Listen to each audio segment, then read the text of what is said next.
tignan nyo ha, pinayos lang to. Dito iikot eh, tignan nyo, switch ko. Yan. So may indikasyon siya ilaw, nag-glow. Ibig sabihin may power siya, kaso lang hindi umiikot itong fan. Yan, dalawa.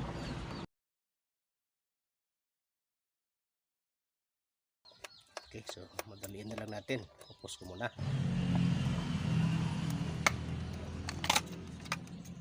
Ayan o, natin tanggalin to.